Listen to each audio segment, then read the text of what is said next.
that we just stay in. Cause in this kind of weather, what could it be better? Just come right on Bisa melihat gedungnya secara langsung kan? and make yourself complete. And lay your head on me. Tonight we stay sober, cause nobody's in the pouring rain. And things they ain't perfect, but I wouldn't change a thing. Assalamualaikum warahmatullahi wabarakatuh. Waalaikumsalam warahmatullahi wabarakatuh. Baik, pada kesempatan kali ini kami akan mempresentasikan tentang pajak penghasilan tanggal 22 dan juga 23 dari kelompok 3. Saya Ainara Syakin Aziz sebagai presenter, saya Azizah Fadijafar sebagai presenter, dan teman kami yaitu Desi Rahmawati, Maulina Aprilia, dan Syakila Zahra sebagai peran yang bertanya. Namun, dikarenakan teman kami yaitu Desi Rahmawati tidak bisa hadir pada hari ini, jadi akan digantikan oleh Bunga Indah Nurfadilah. Oke, kita masuk pada materi pertama yaitu PPh pasal 22 yang akan disampaikan oleh Azizah. PPh pasal 22 adalah pajak yang dipungut oleh pihak tertentu seperti bendahara, pemerintah, atau badan-badan tertentu atas penjualan barang tertentu. PPh pasal 22 ini dikenakan untuk kegiatan perdagangan barang yang dianggap penting atau strategis. Penerapannya, secara umum PPh pasal 22 adalah pajak yang dikenakan terhadap badan usaha yang terlibat perdagangan seperti perdagangan impor, ekspor, dan reekspor. Nah, wajib pajak badan tertentu sebagai pemungut pajak wajib melaporkan PPh pasal 22 yang dipungut dengan menyampaikan SPT. Masa PPh pasal 22 paling lambat adalah 20 hari setelah masa pajak berakhir. Contoh dan cara penghitungannya. Besarnya PPh pasal 22, impor yang terpotong oleh importir yang memiliki API, APIS, dan APIT adalah 25% dikali 10% dikali nilai impor adalah 25% dikali nilai impor. Besarnya PPh pasal 22 impor yang terhutang oleh importir yang tidak memiliki API, APIS, dan APIT adalah 25% dikali 30% dikali nilai impor, maka hasilnya menjadi 7,5% dikali nilai impor. Nah, PPh pasal 22 ini nantinya dapat dikreditkan sebagai pajak yang telah dibayar di muka dalam perhitungan PPh perusahaan tahunan. Nah, di sini ada jasa-jasa yang dikenakan PPh pasal 22. Yang pertama itu ada impor barang yang dikenakan pada importir dengan tarif tergantung jenis barang. Yang kedua itu ada pengadaan barang oleh BUMN atau instansi pemerintah, yaitu jasa terkait pengadaan barang untuk proyek pemerintah atau BUMN. Yang ketiga itu ada perdagangan barang tertentu seperti perdagangan bahan bakar, gas, atau hasil hutan. Yang keempat itu ada penjualan barang mewah seperti mobil atau perhiasan mewah. Yang kelima itu ada jasa transportasi terkait impor dan ekspor, yaitu jasa logistik yang mendukung kegiatan perdagangan internasional. Pajak ini dipungut oleh pihak ketiga seperti bank devisa untuk impor. Untuk contoh kasusnya ini kita ambil impor barang. Di sini ada PT XYZ mengimpor barang dari luar negeri dengan nilai impor sebesar 500 juta untuk impor barang dan dikenakan PPh pasal 22 sebesar 2,5% dari nilai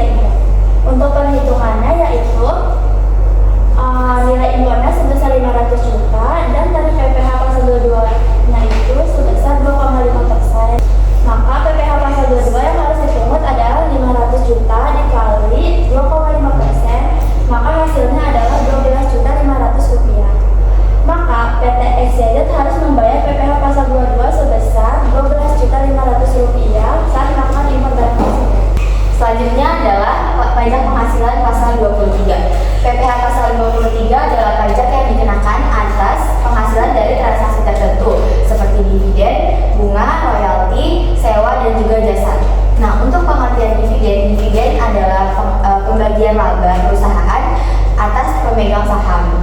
Nah, kalau untuk bunga itu adalah imbalan dari peminjaman uang. Sedangkan kalau royalti itu adalah bayaran atas penggunaan hak cipta. Untuk sewa yaitu bayaran untuk peminjaman properti. Dan terakhir itu ada jasa. Jasa itu adalah bayaran untuk pelayanan oleh profesional. Nah, pemotongan dilakukan oleh pemberi penghasilan dengan tarif umumnya 15% untuk dividen, bunga dan royalti, dan juga 2% untuk jasa. Pajak ini harus disetorkan ke negara oleh pihak pemotong. Wajib pajak yang dipotong dapat menggunakan bukti pemotong ini sebagai kredit pajak saat menghitung pajak terutangnya. Nah, bagaimana penerapannya? Pemotongan pajak dilakukan oleh pihak pemberi penghasilan. Pajak yang dipotong kemudian disetorkan ke negara dan penerima penghasilan dapat menggunakan bukti pemotongan tersebut sebagai kredit pajak dalam pelaporan SPT tahunan. Nah, di sini ada jasa-jasa yang termasuk dalam objek PPh pasal 23, ada 9 jasa. Yang pertama ada jasa teknik, termasuk konsultasi teknik, perencanaan, pengawasan, dan juga kegiatan terkait lainnya. Yang kedua ada jasa manajemen. Jasa manajemen ini mencakup kegiatan yang berkaitan dengan pengelolaan suatu perusahaan atau organisasi. Yang ketiga ada jasa konsultan, jasa yang berkaitan dengan konsultasi di berbagai bidang seperti hukum, perpajakan, keuangan, dan sebagainya. Yang keempat ada jasa konstruksi seperti pembangunan, pemeliharaan, dan juga perbaikan bangunan, jalan, atau infrastruktur lainnya. Yang kelima ada jasa persewaan, termasuk sewa aset seperti bangunan, tanah, kendaraan, mesin, dan lain-lain. Nah, yang keenam ada jasa perantara. Dia meliputi jasa maklar atau komisioner dalam kegiatan perdagangan.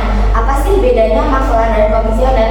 Kalau maklar itu adalah orang ketiga dalam sebuah transaksi yang akan menghubungkan pembeli dan penjual. Sedangkan kalau komisioner itu adalah orang yang mengawasi kegiatan dari maklar tadi. Nah, yang ketujuh itu ada jasa penyedia tenaga kerja. Itu jasa yang menyediakan tenaga kerja untuk perusahaan atau organisasi lain. Yang kedelapan ada jasa transportasi darat, tapi dia tidak termasuk dengan jasa angkutan umum. Jadi itu untuk jasa-jasa yang milik perusahaan aja. Nah, yang kesembilan itu jasa penelitian dan pengembangan, termasuk jasa yang berkaitan dengan riset di berbagai bidang. Tarif PPh pasal 23 umumnya sebesar 2% dari jumlah bruto. Namun bisa berbeda tergantung pada jenis jasa atau objek yang dikenakan pajak. Jadi tidak semua itu 2%. Contoh kasus yang pertama ini ada pembayaran jasa konsultan.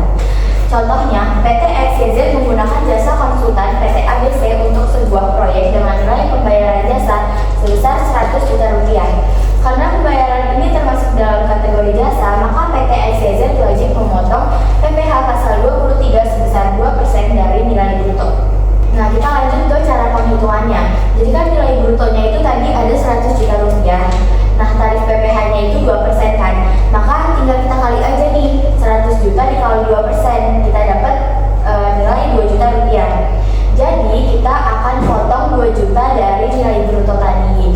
Jadi, PT ABC hanya akan menerima pembayaran sebesar 98 juta setelah dipotong pajak. Tapi nanti tetap PT XYZ ini bayar 100 juta, tapi 2 jutanya itu diserahin ke bagian pajak. Nah, PT ABC-nya dapetnya 98 juta, seperti itu. Oke. Saya Sakila, izin bertanya, apa sih yang dimaksud dengan API, APIS, dan APIK? Oke, terima kasih Bu Sakila atas pertanyaannya. Jadi, API adalah antarmitra yang memungkinkan aplikasi saling bertukar data dan berkomunikasi. Lalu APIS adalah sistem yang mengumpulkan dan mengirimkan data penumpang pesawat ke otoritas sebelum kedatangan. Ketiga itu, APID adalah proses pengiriman data penumpang pesawat ke otoritas imigrasi atau bea cukai sebelum penerbangan tiba. Dalam hal jasa logistik yang mendukung impor-ekspor, apakah ada batasan dalam PPh pasal 22? Selanjutnya untuk pertanyaan Ibu Bunga, untuk tarif jasa logistik yang mendukung perdagangan internasional dapat bervariasi tergantung peraturannya. Namun umumnya dipungut oleh Bank DKI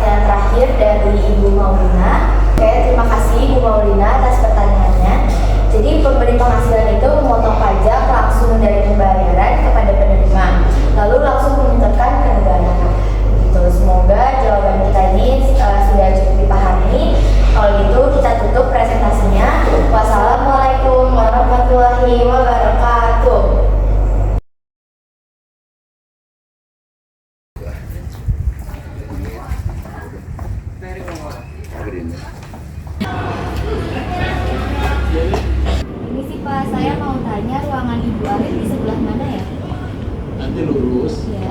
belok kiri, nah nanti ada pintu di situ. Oh iya, terima kasih Pak. Ya, baik. Berarti nanti kita lurus belok kiri ya, Bu? Berkasnya sudah disiapkan kan, Pak? Sudah, Bu.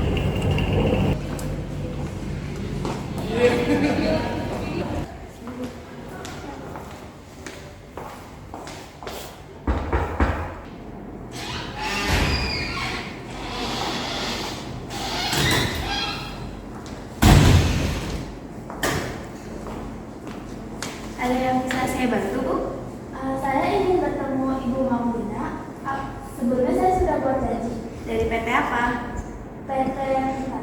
Oh ya, sebentar ya, saya cek dulu. Janji tanggal 31 Oktober 2024 ya, Bu? Ya. Siang, Bu. Klien kita, Ibu Aziza dari PT Pintar, sudah tiba di lokasi. Apakah Ibu sudah bisa ditemui? Halo, selamat siang Kila. Oh, sudah datang? Oh ya, baik. Silahkan langsung diarahkan saja ke ruangan saya ya. Oke, baik. Ditunggu. Ya, terima kasih. Baik, Bu.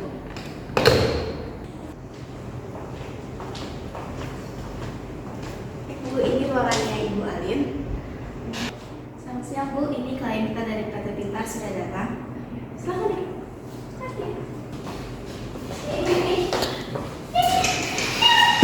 Baik, selamat datang Ibu Aziza. Sebelumnya perkenalkan, saya Alin, pemilik dari PT Magnolia. Berdasarkan konsultasi semalam, Ibu Aziza ingin memilih gedung langsung sama saya ya hari ini ya, Bu ya? Ya benar, Bu. Jadi sekarang saya bisa melihat-lihat gedungnya secara langsung kan? Bisa langsung. Mari.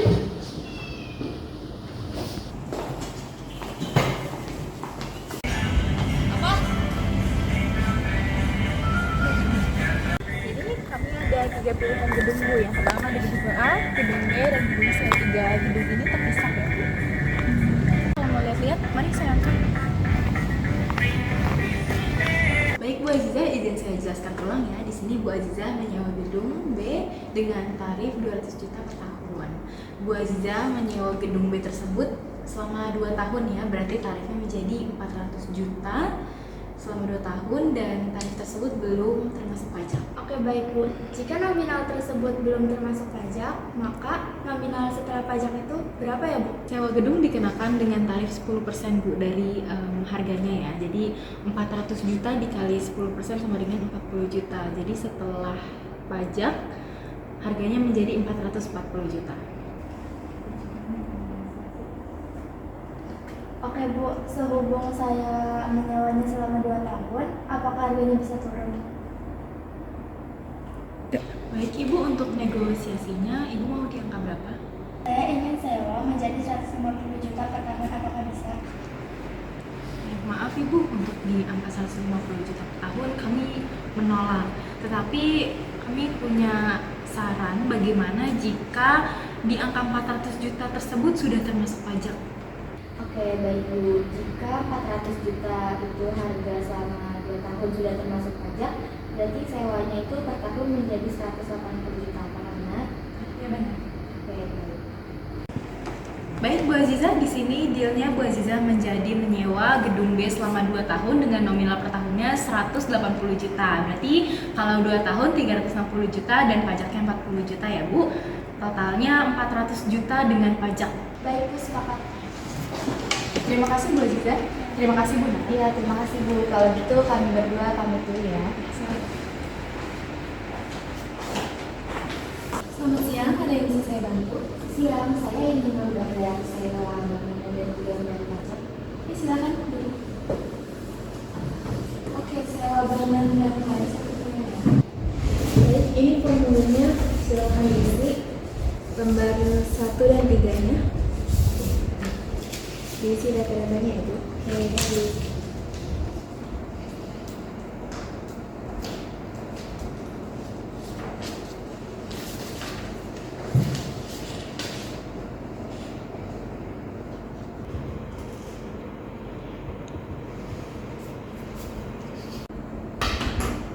Mbak, ini sudah selesai saya isi formulirnya.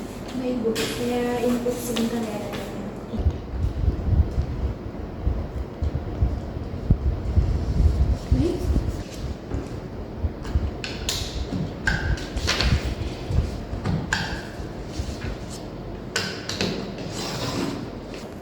Baik Bu, ini lembar ketiga, Ibu bisa serahkan ke kantor pajak sebagai bukti pembayaran pajak. Dan ini ada bukti transaksi pembayaran sewa gedung berpajak. Ada yang bisa saya bantu lagi? Sudah cukup. Terima kasih. Terima kasih kembali Ibu. Selamat siang, bisa saya bantu? Saya ingin melaporkan pajak yang sudah saya bayar. Silakan. Boleh saya lihat SSP-nya? Ya boleh. Ini SPP yang sudah saya dari bank. Baik, saya periksa dulu. Ya. Baik, saya pastikan lagi, pembayaran pajak sewa bangunan yang dilakukan Ibu Maulina dari PT Magnolia sebesar 40 juta dengan masa 2 tahun Iya betul. dengan nomor pajak 01 23 492 228 101 1121 dari Januari 2025 sampai Desember 2026. Iya betul.